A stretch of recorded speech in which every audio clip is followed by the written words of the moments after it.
Capitalism is the backbone of almost every modern day economy, yet it's one of the most criticized systems in the world. Why do so many people despise the system that keeps the world running? Well, in today's video, we're going to be breaking down modern day capitalism, how it started, and why it's so divisive. Let's go. Now, capitalism wasn't born in a boardroom or on Wall Street. It actually started with merchants, markets, and moneylenders in the muddy streets of medieval Europe.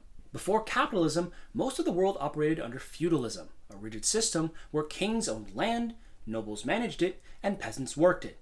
There was little social mobility, and even less incentive for innovation. Wealth was tied to land, birthright, and royal favor, and as time went on, cracks began to form in the system during the late Middle Ages. In towns across Europe, a new class of people emerged, the burghers, or townsfolk, who weren't noble or peasants. These artisans, traders, and money changers started making money outside the traditional feudal hierarchy. Some ran shops, others traded clothes, spices, or salt, and a few, like the Medici family in Florence, became extremely rich by lending money. By the 13th century, small-scale capital accumulation was already happening in pockets across Italy, Flanders, and the German states. But it wasn't called capitalism yet. It was just doing business. Then came the Renaissance and the Age of Discovery. European exploration of Africa, Asia, and the Americas unlocked new trade routes, raw materials, and markets. Cities like Venice, Genoa, and Antwerp, and later Amsterdam, became global trading hubs. A new system began to take shape, one that revolutionized private enterprise, competition, and profit. This was early-day capitalism in its rawest form. Ships loaded with spice, gold, and textiles, merchants pooling money to fund dangerous voyages, and governments granting monopolies to companies like the British East India Company. It wasn't just about making goods anymore. It was about growing capital. It was messy, risky, and often brutal, but it worked. And slowly, the old feudal order started to erode. Money, not birth, became the source of power. This shift set the stage for something bigger, something global, and by the 1700s, capitalism was ready to rise. The real rise of capitalism began in the 16th and 17th centuries, as Europe was undergoing a seismic economic shift, known as the Commercial Revolution. This was when trade, banking, and business began to replace feudal agriculture as the dominant economic engine. With the Age of Exploration, European powers like Spain, Portugal, the Netherlands, and England began colonizing distant lands, bringing back gold, silver, spices, and sugar, and, unfortunately, slaves. These goods fueled an explosion in trade networks and gave rise to a powerful new class, the merchant capitalists. This was the beginning of a new idea, profit for profit's sake. No longer was money going to be hoarded by kings or inherited by the nobles, right? Capitalism, in theory, allowed anybody to make money by investing money, and it laid the groundwork for the modern economy, insurance, and the stock market. Then came Adam Smith, often considered the father of capitalism. In 1776, he published The Wealth of Nations, a book that argued economies work best when individuals pursue their own self-interest. If everyone acts in their own best interest, Smith said an invisible hand will guide the markets toward collective good. From this point on, capitalism began to snowball, and by the 18th and 19th century, it wasn't just a way to do business anymore, it was a full economic system. And the engine? The Industrial Revolution.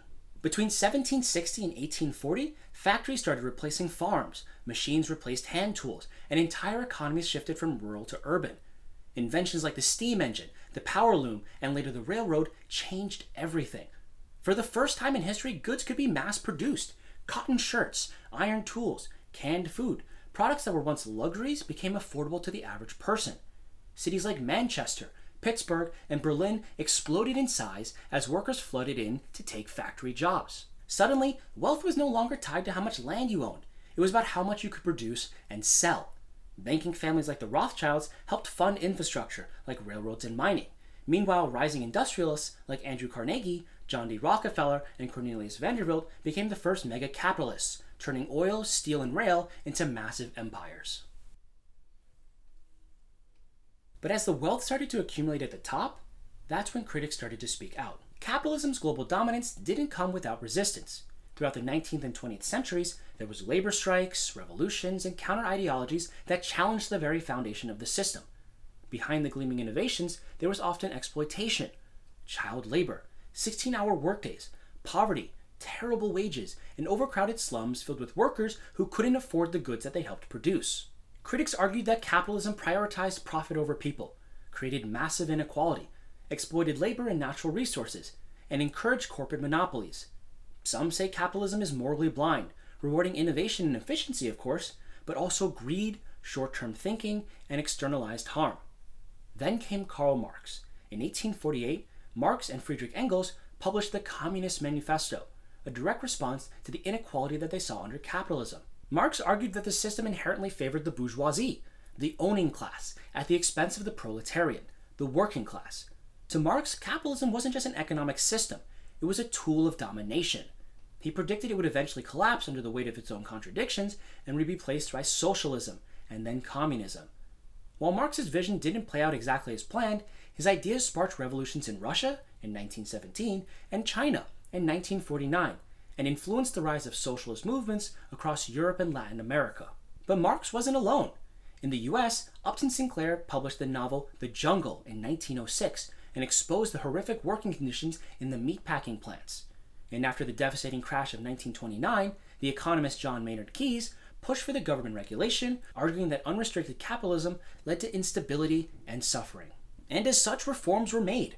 Governments introduced regulations, passed antitrust laws, and created social safety nets like Social Security and Medicaid to soften capitalism's harsher edges. But even with reforms, capitalism continued to swing between booms and busts, from the Panic of 1873 to the Great Depression, the dot-com crash, and the 2008 financial crisis. At its heart, capitalism is not just an economic system, it's a worldview, and for many of its supporters, it means freedom, opportunities, and individual responsibilities. Now, despite all the criticism, capitalism continues to dominate. Why? Well, because at its core, it works, especially with growth and innovation. It's lifted over 1 billion people out of poverty in the last 30 years, especially in China and India.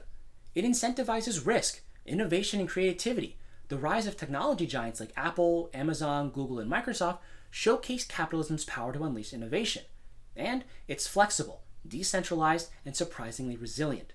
From iPhones to electric cars to AI, capitalism drives the modern world. It keeps evolving, constantly adapting to new needs and challenges.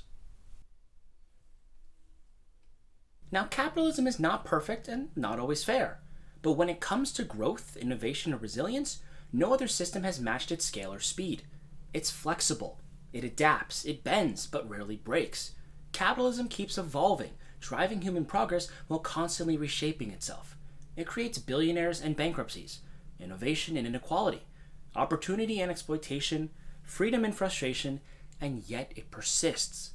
Because for all of its flaws, no one has created a system that delivers so much, so fast, and to so many, without something else worse waiting in the wings. As Winston Churchill once said about democracy, it's the worst form of government except all the others that have been tried. And the same may be true for capitalism. And with that, I'm Evan, and thanks for watching. If you liked what you just saw, then click on the video here. Also, if you haven't, like, subscribe, and hit the bell icon so you don't miss any future videos.